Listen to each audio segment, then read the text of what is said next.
Jesus, ang atong Ginoong Isus, siya namatay alang sa atong mga sala.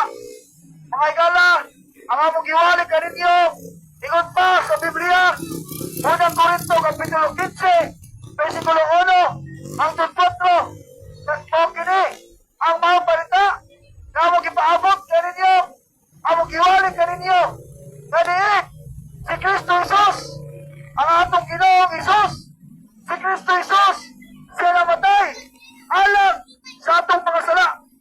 Ang atong Ginoong Isus, namatay siya para sa atong mga sala.